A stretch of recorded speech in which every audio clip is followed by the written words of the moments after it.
welcome to the Intuitively Wild podcast. I'm your host, Rachel Levine. Living intuitively wild is about coming back home to ourselves. Here, we talk about how to live connected to ourselves, others, and nature, and make a commitment to radical authenticity, vulnerability, and acceptance. On this podcast, we delve into a wide range of topics that span the human experience. We peel back the layers and talk about the things that are often not talked about. This is a space for us all to walk and wander this path of life together. Let's dig into our roots and go deep. Hello, everyone. Welcome back to the podcast. Today, we have a very special episode. A couple weeks ago, I released a podcast episode with Adriana Keefe, and around that same time, I recorded an episode for her podcast, and we both decided it was so impactful and important and well received by her audience that I would share it on my podcast as well. And we talk about human design in body image and in food and eating disorders. And I've talked about my experience with eating disorders and my recovery openly on the podcast before, but never in this context and never from this perspective. And it felt really vulnerable, it felt really raw, and it felt really important to share. I do want to emphasize the fact that human design is not a tool to use to recover from an eating disorder or any sort of disordered eating. It is just another tool to use to understand yourself and support yourself through any healing journey. It has been a huge support and guiding tool for me through my recovery and my healing journey, not only with my eating disorder, but also with anxiety and just a greater sense of self and connection. And that is what I want this conversation to reinforce in you. We go through my chart in detail and talk about how it has helped me understand myself on a deeper level and understand my relationship with food and body and exercise and why it is the way it is, and also help me know the best ways to support myself as I continue to heal and grow and transform these relationships. I also really hope that this conversation inspires a shift in perspective within yourself around how you view food and body and movement, and maybe thinking about what your relationship is like and having that conversation with yourself, really going there with yourself, and then knowing that you have this tool to support yourself as you navigate that. I also want to say that in my mentorship, I do not work with clients who are specifically looking to work on eating disorder recovery, but I do work very closely with people who are learning how to rewrite stories for themselves and question everything and reconnect to what their intuition is telling them and change their relationship with themselves. And of course, strengthen and support their mental health in all the ways that they need in that moment. So with all of that being said, let's get into the episode with me and Adriana Keefe. Thank you so much for being here. I'd love for you to take a moment to introduce yourself. Yes, thank you so much for having me. I'm so excited to be here.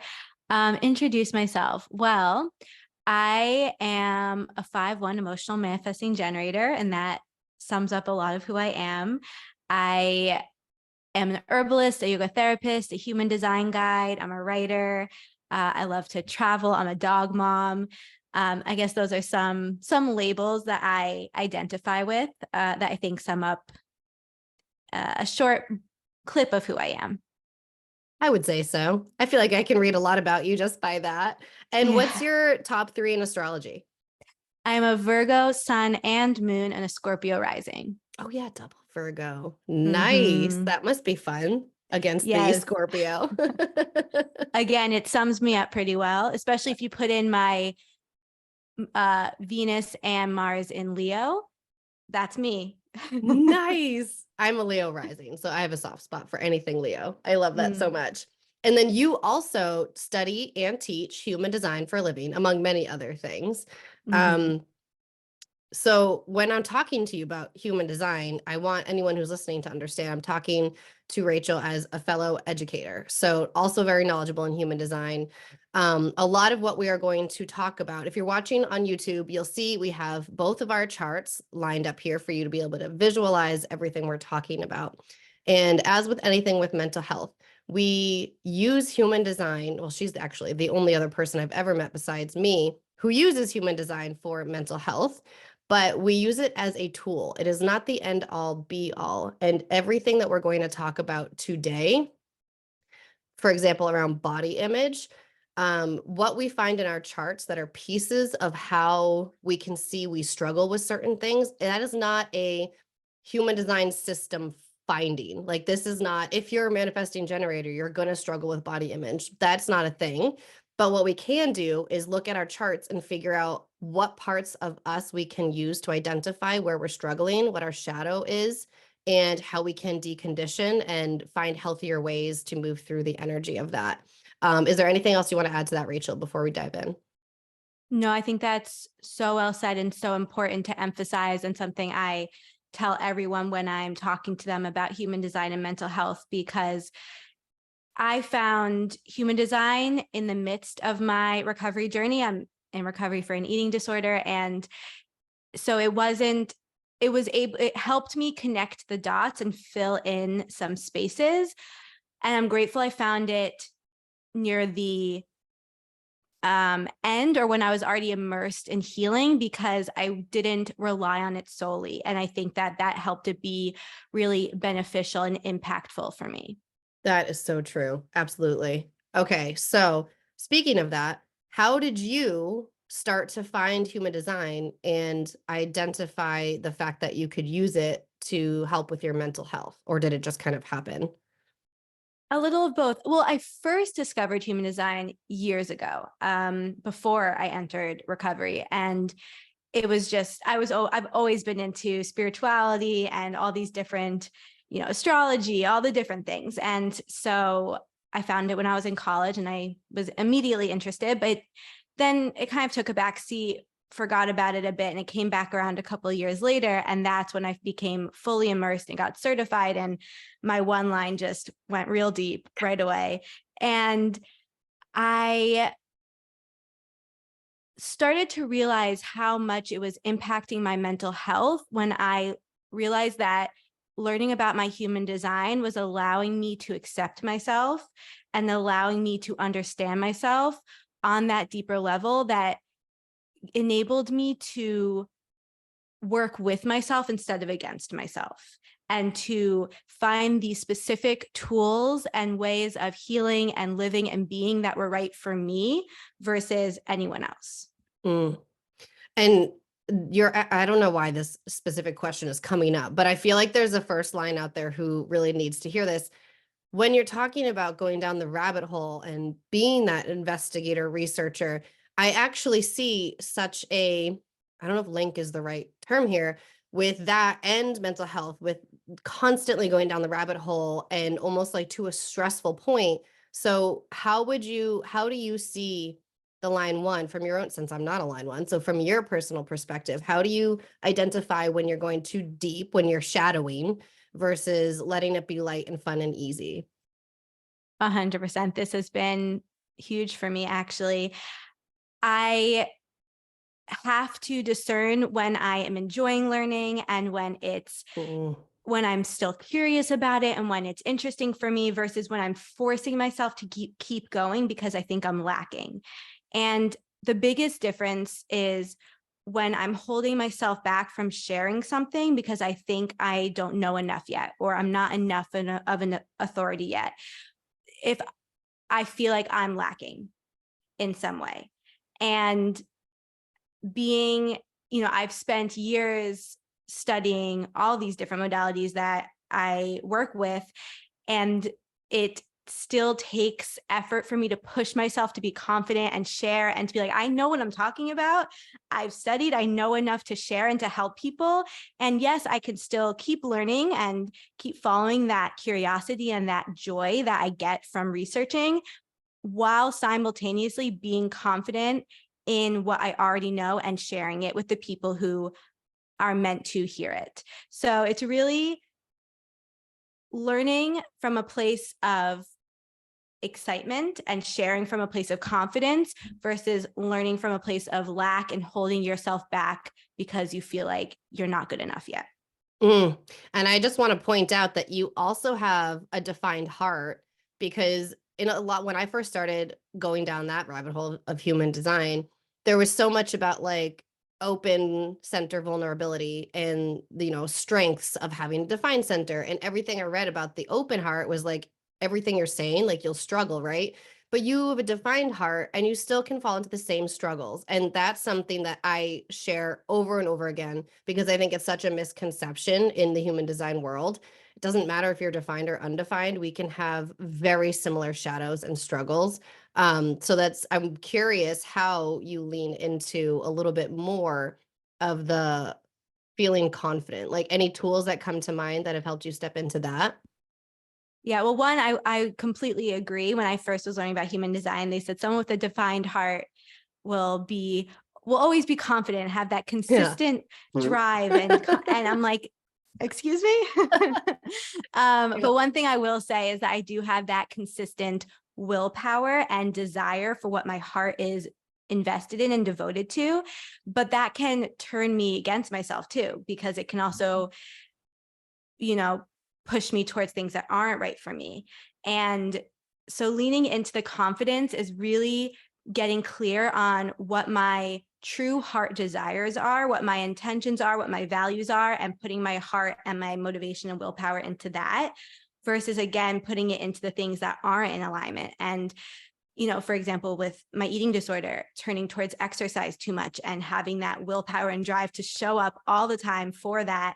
And then taking a step back and being like, this isn't serving me. This isn't in alignment for me. And so where can I redirect this energy?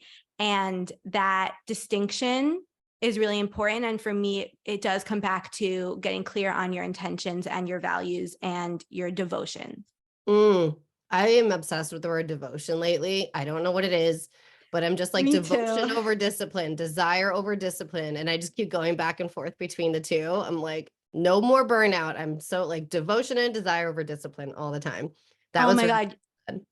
It's like you were in my head. That's been a huge shift for me because discipline has always been my thing. I was always praised for being so disciplined and so routine oriented. And now I'm saying, no, I'm devoted to things.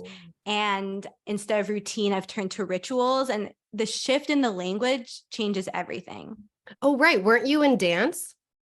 When I that was you? younger, growing up, I was a competitive dancer. I stopped in the beginning of high school, but my whole childhood I danced. Yes. Yeah. Because you see that, I mean, I was a dancer too, not quite like a ballerina, but my friends who were ballerinas, that you see so much of that discipline leading to eating disorders and other body image issues. And that industry has really struggled. Okay. So you are in your own journey, just kind of finding human design. And then how do you start to recognize or implement it with your mental health? So in so many different ways. Like I said, the underlying factor was just getting to know myself and how I functioned. So I could look at when I was feeling overwhelmed or anxious or had all these ruminating thoughts, I could understand that maybe that's because I have an open head and I'm getting really bombarded by, which I'm sure you can resonate with, having It's literally my email the other day was all about that. completely undefined open top centers. It's rough. Yeah.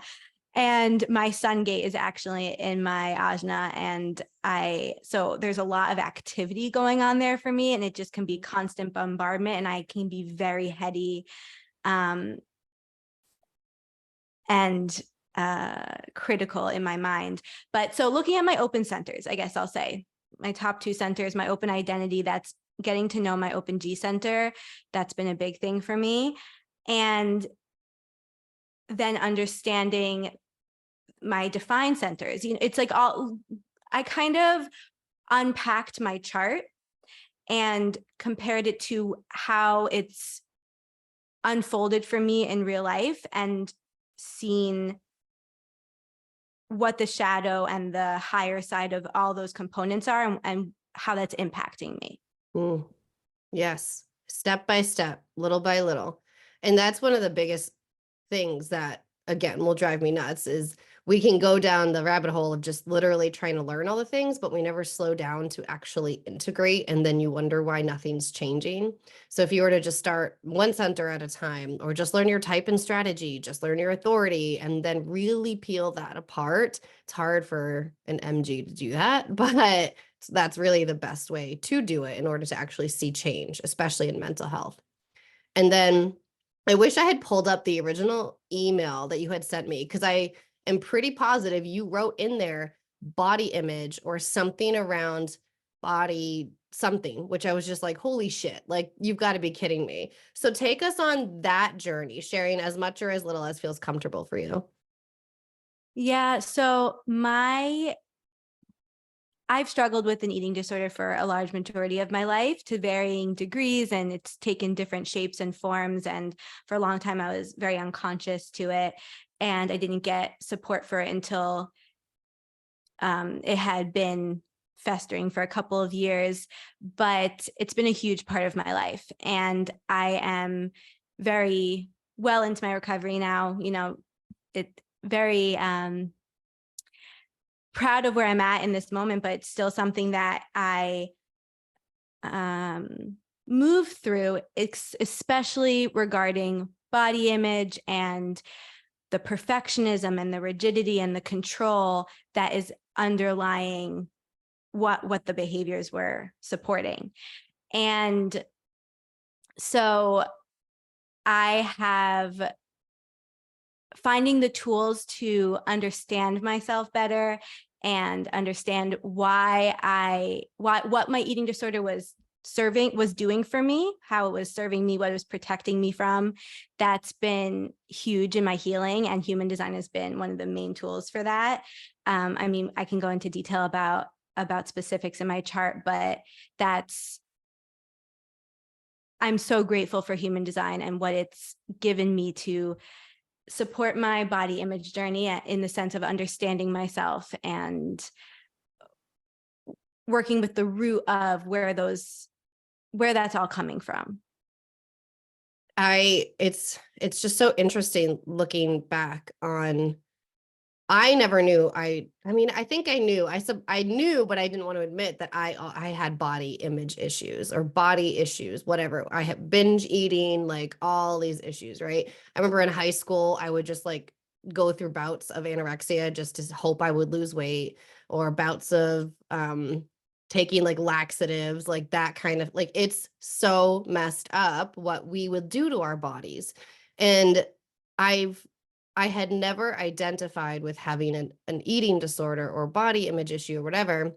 But then last year, when I literally like ripped apart my shoulder at the gym, that was an entire wake up call, because I had a totally, like, my identity had to shift in that moment, because I could no longer use my shoulder. My arm was unusable for 8, 9 months in total. And still in PT right now. So I had to do a lot of ego work, and like, what does this mean for me? If I can't exercise in the way I want to exercise, what does that mean? And I went through a lot of struggles around how I looked in the mirror and gaining weight. And I was just like, oh shit, I've really got to work on this now. It was like right in my face. I was like, I don't wanna, but I know I have to. And then when I had asked you to send me some details about what you see linking your design to your body issues, I don't even like using the word challenges, I would say. And I'm going through that, and I'm like, check, check, check. Like I mean, you have a lot of connections you've made here, but I have probably like 3/4 of them. The biggest being emotional authority. I just did an episode, maybe 3 episodes back, around there, with Jess Bubico. So if you're looking for it, go a few back with Jess Bubico. And she's another human design educator. And she wrote a children's book all about emotions and really allowing kids to honor their emotions. And when I've talked to her, I cried a lot, and I was just like, man, could my life have been so different if I knew it was safe to have emotions, if I didn't put my emotions into eating or drinking wine, drinking in general, which I can still find myself doing. Like I'm bored, I want to eat, or whatever it is. I'm sad, I want to eat. And it's just, I think my world would have been so different. So, is there anything else you want to share on the emotional authority with that? Yes. Well, one thing I do want to say is that I don't know one female who hasn't had some sort of disordered relationship with their body, with food, with exercise. And a lot of people don't realize it because society normalizes it. And much of what is disordered is considered healthy. Mm-hmm. And it's really heartbreaking to me. And it's one thing that has made recovery challenging, because I always say I'm not recovering into a healthy world. I'm recovering into a disordered world. And my goal is to not go back to that normal. It's to find what is truly healthy for me. And I want to say that because if you are questioning if there's any part of you that thinks that listening to this, you have some sort of struggle with food or body or exercise or anything like that, I highly urge you to look at that, because even if someone tells you it's normal, it tells you it's healthy, or tells you it's okay, it's probably not. And there's a better solution that could really shift your whole life. Because I spent a lot of my life thinking I wasn't sick enough or X, Y, and Z. So Yeah. I really want to say that. And then when it comes to emotional authority, absolutely. When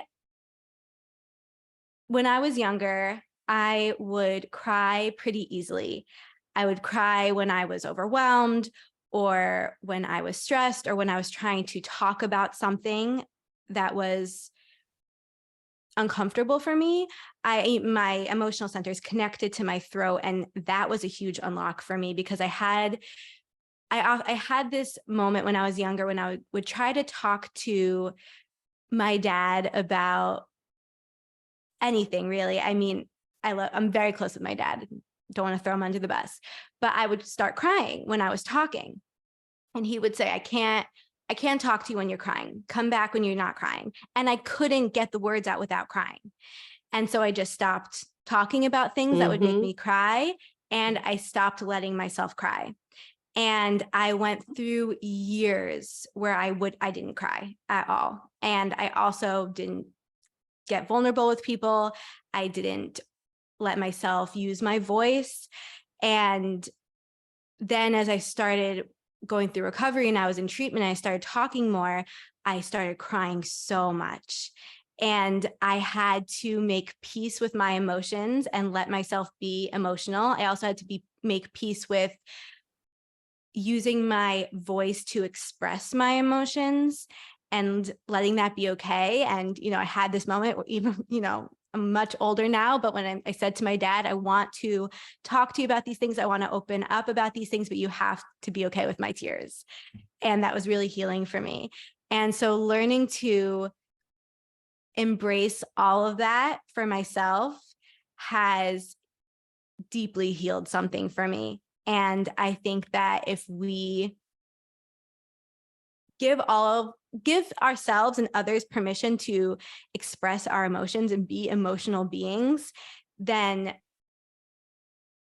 a lot of our dis-ease will be healed, not even just body image stuff, because we're not stuffing things down. We're not shutting down our emotions. We're not disconnecting from our bodies and what they're trying to tell us through our emotions. It's like we're trying to shut down all those signals, and that permission to just let it all flow through us is huge. I totally used to wear the fact that I didn't cry as like a badge of honor. Like nobody can get to me, like nothing phases me, blah, blah, blah. And it wasn't until maybe a year and a half, 2 years ago that I started crying again and actually letting myself cry. Like in Florida, we went to Florida in February. We went to SeaWorld, and at the dolphin show, I cried like 3 times. Look, I'm gonna cry just thinking about it because I just love it so much. Oh, I love that so much. That we both start crying over dolphins.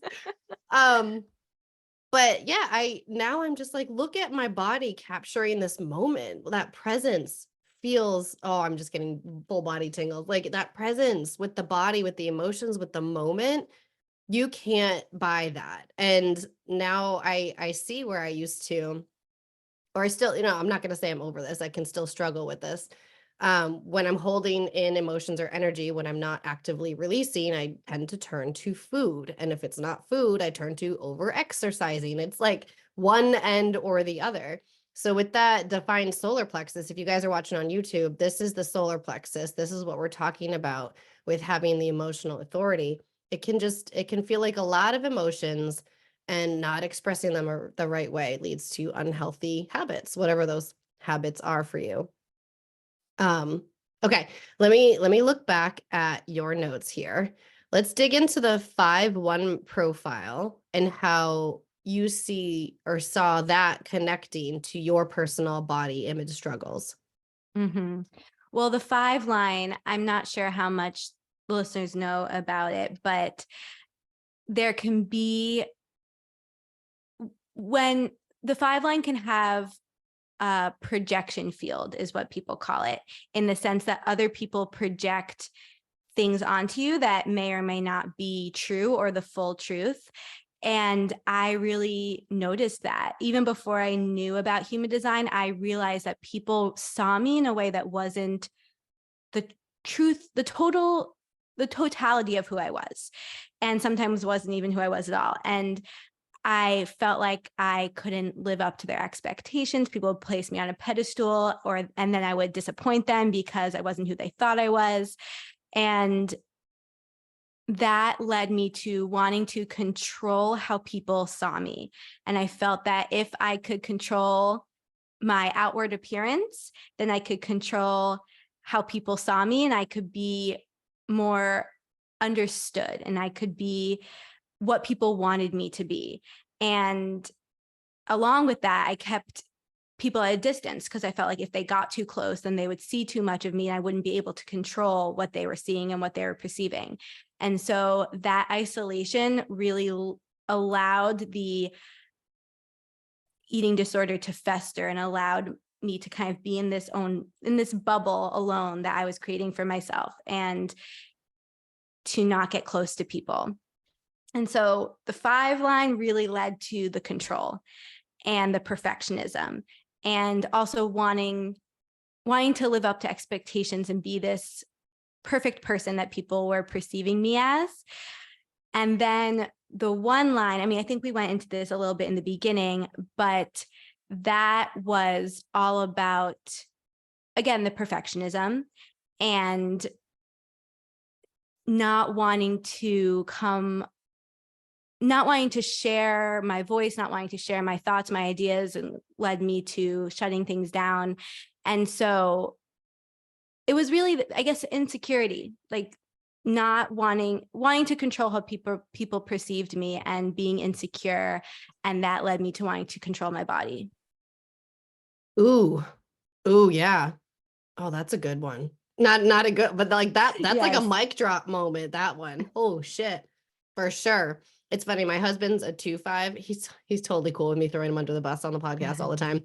And I'm like, check, as you're talking about the 5th line. I'm like, for sure. So I'm probably gonna send this to him to listen to. Mm-hmm.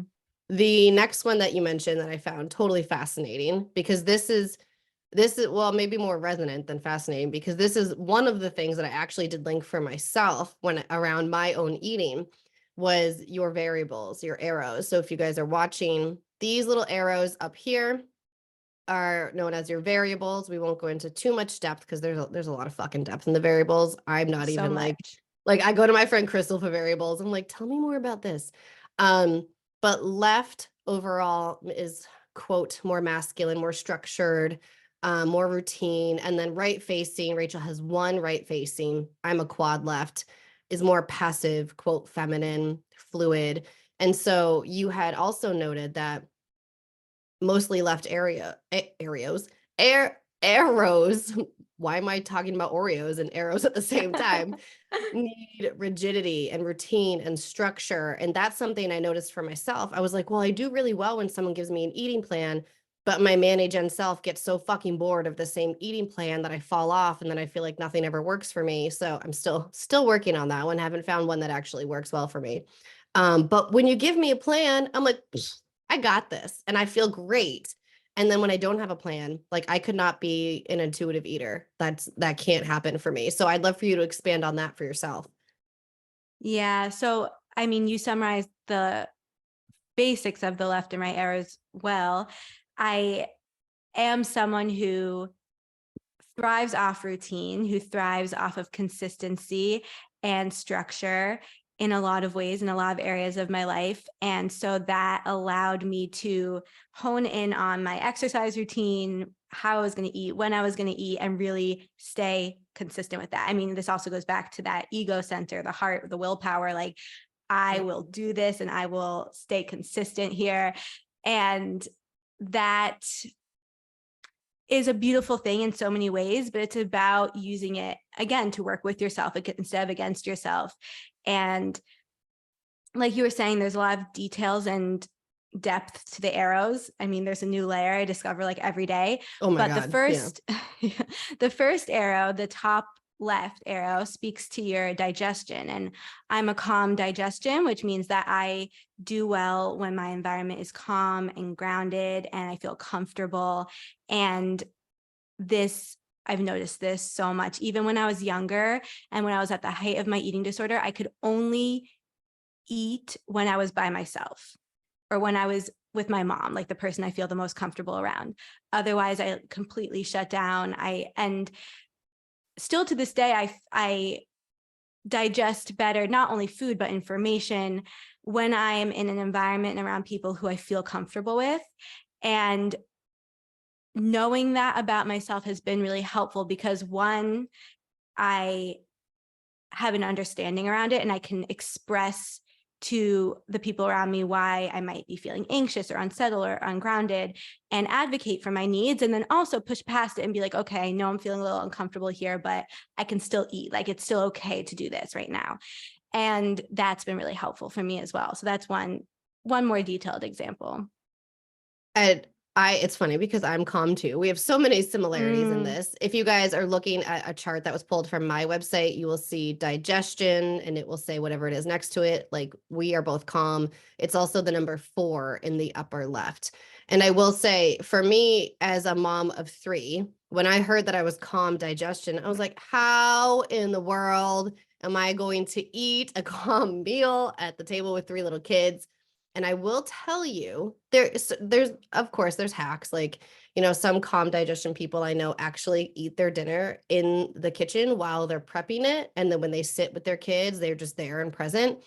That's not my ideal. I'd rather eat dinner with everyone. And I found that the more I've naturally started regulating my nervous system, the more I can release control at the dinner table and just be. So if you are calm digestion and you're like, oh, I would love to actually have a calm meal, like, look at your nervous system. If you can't eat alone, if you have kids everywhere, if you've got a newborn breastfeeding, the more you regulate your nervous system, the more you can relax into what you can't control. And that's been really helpful for me. Like, I see a difference in the morning when I wake up and how I feel. So just wanted to add that little nugget there. Yeah, that's huge, actually. I really love that. And that's something that I've worked on within myself and that I work on with all my clients, is regulating our nervous systems. Because once you have that sense of safety and groundedness within yourself, and once you know how to tap into that, regardless of where you are, then the external doesn't impact you as much. Like, you know that you've got your own back no matter what's going on. Exactly. So I love that. I love that you said that. It's a gift for anyone in any situation, really, but especially someone who needs calm. Yes.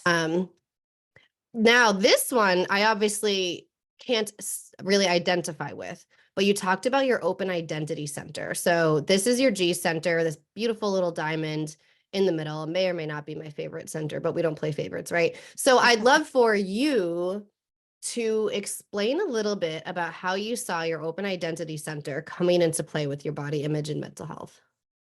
Yes, this was a big one for me. So having that open identity center and also being a manifesting generator and Scorpio rising as well, just this constant transformation and evolution and growth and moving through things quickly and kind of having this lack of sense of identity and sense of self, especially when you're younger, and you're just figuring out who you are and going through a lot of changes physically, emotionally, maybe environmentally. There's just so much going on. I mean, in life always. And so when I first turned to my eating disorder, it felt like I had found a sense of self, an identity. Like I became the healthy one. I became the disciplined one. I started running and going to the gym all the time. That became my identity. It became who I was, the yogi, like this, all the things. And I really latched onto that. And as I moved through recovery, I had to let go of those attachments to those identities. Like you were saying before, like a huge ego death, and being okay with not putting myself in those boxes anymore, maybe not knowing who I was. Through recovery, I had to let go of a lot of who I thought I was. And same with my body. Like I've had to let go of what I thought it looked like, what size I thought I wore, how I thought I had to dress, and all these things that made up the identity that people saw me as. And that was huge for finding peace with my body and with myself, and saying that I'm an ever evolving person. My open identity, being a manifesting generator, I don't fit into a box. I can't label myself and say, this is who Rachel is, understand me, like know me through this identity. I've really been working hard to detach myself from any and all labels and identities. And when I do label myself as something or declare myself as something, asking myself why and what that means to me and what that attachment is. And if it's useful for me, if it's helpful for me, and if it's important to me. And knowing that it's going to change, because again, the eating disorder, the body image control, like controlling the body, a lot of that was to try to prevent change, was to try to control.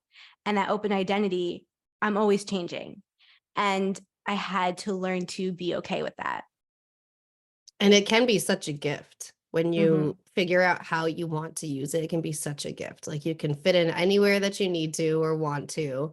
But of course, there is the falling too far on that side and then kind of losing yourself. So that was an interesting one for me. But I mean, having not only the defined identity center, but it's also like my vocation. There's a lot of pieces of it that are very prevalent in just my everyday life. And so for me, it's like hard to conceptualize not knowing who you are every day. Like, who you are, but it's just so weird to think about, because my husband has a full open G center as well. And he talks about, what the fuck, who am I today? Like, I don't know what's going on. And I'm just like, that's so weird for me to even think about.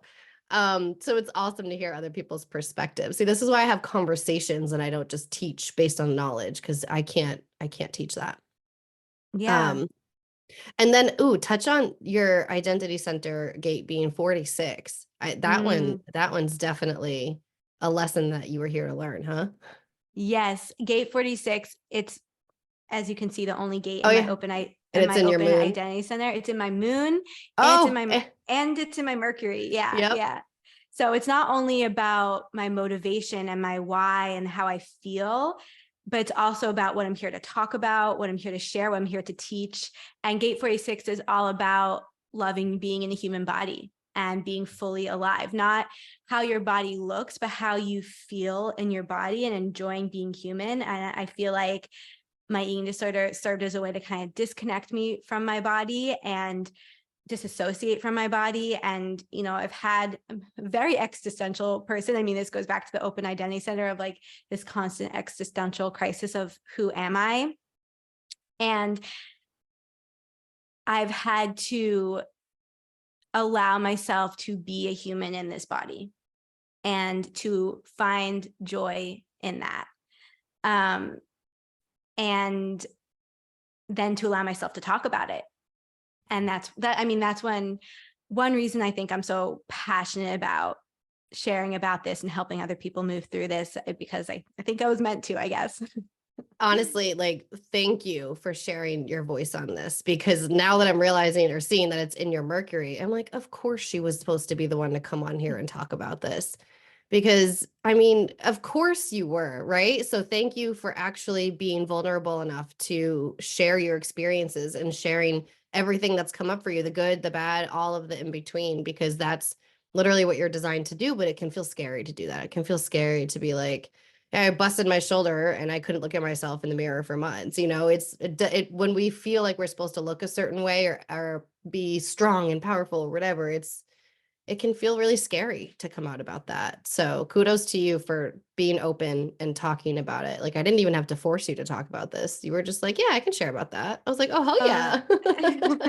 Thank you for saying that. I mean, I have my own podcast, and the main reason I started it is because I want people to share their stories and their voices to take away the shame. I think when we can start to talk about things, it takes away the secrecy and the shadow, and it shows us that we're all human, we're all dealing with these things, and there's no need to feel ashamed. And talking about my journey, my eating disorder, my recovery, my path, I'm open about it now because it is what healed me. I mean, being open about it and getting help is what saved my life. And I think, and I've just seen the impact that it can have when we share our stories and our vulnerabilities. 1000%. I resonate 1000% with that. The last two that I want to touch on, one that I feel like it should have been one of the first things we talked about is obvious, like the defined sacral. And you wrote, was told that life wasn't allowed to be directed by my joys. 1000% for that one too. So what else would you expand on with that? Yeah, I mean, even if it wasn't directly, I think most of us have gotten the message that, or I don't want to speak for anyone else, I'll speak for myself. Directly and indirectly, I got the message that to be successful, you have to have some struggle, that your pain means that you're working hard enough, that means you're proving yourself, and that I'm not good enough for it to just be easy. Like, I haven't earned it. I haven't worked hard enough. Yep. I haven't struggled enough. And so I felt like if I wasn't pushing myself to the brink, if I wasn't using up all my energy and, you know, working so hard that I was dragging myself at the end of the day, then it wasn't enough. And especially, you know, I have all 4 of my motor centers defined. So I have a lot of energy, but I didn't resonate with that for a very long time because I shut it all down. Yep. And I had to use it all up for things that felt like a struggle. And again, redirecting our emotions into unhealthy things. Yeah. And then your desire motivation, which I am too. And you wrote, sent the message that following our desires is self-centered and that work life should be hard, which we just touched on. But yeah, the self-centered following desire. I mean, a lot of what I teach about is like, you need to be selfish. I mean, I'm a mom and I'm still telling moms, you need to be selfish. What would you say on desire? Yeah, I now believe so wholeheartedly that what we desire, what we dream of, what we want at the core of our being was meant for us, because we wouldn't have those desires if they weren't meant for us. Like, not everyone has the desire to start their own business and live on a farm and, you know, X, Y, and Z. Other people want to live in a city. And it's so if you have these desires in your heart, you are meant to pursue them because they were meant for you. And so you're not meant to feel bad about them. You're not meant to try to fulfill other people's desires or other people's expectations of you. Your desires show you your path, and that will lead you to your purpose and your fulfillment. And we're here to feel fulfilled. We're here to follow our purpose. And so allowing myself to use my desires as a guidepost, and this comes back to my defined ego as well, allowing myself to follow what my heart is devoted to has been such a relief. honestly. It's still really challenging for me, but even just admitting to myself what I want and taking the smallest steps in that direction, I mean, that's where I started. It changes everything. And I should have started this with, again, your motivation is found on your chart. If you're on my website, it'll be on the written part. If you don't want to look up what the variable numbers mean, your motivation, for us, it is desire. So that one hit home for me, because I've always felt very much like that person who always desired more and desired. I mean, I'm also a Taurus, so it's like it's a lot of desire and whatnot.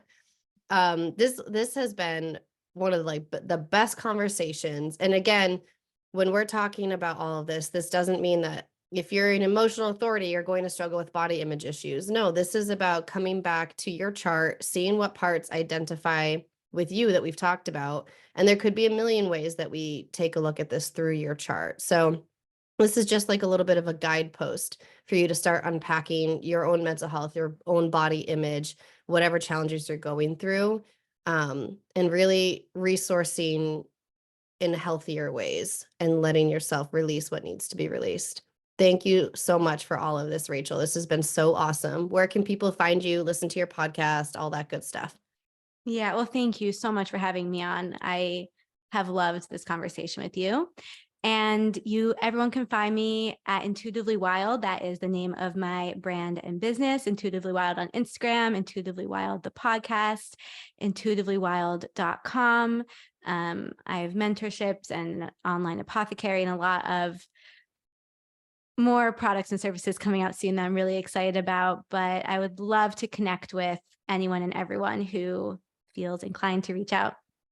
Beautiful. Thank you so much. Thank you so much for joining me on this episode of Intuitively Wild, the podcast. I hope it helped deepen your connection to yourself, sparked some insights, and inspired you to live intuitively wild. If you enjoyed this podcast, it would mean so much to me if you would share it with others and leave a rating and review. And please reach out to me. I would love to connect with you. I will see you next time for more magic.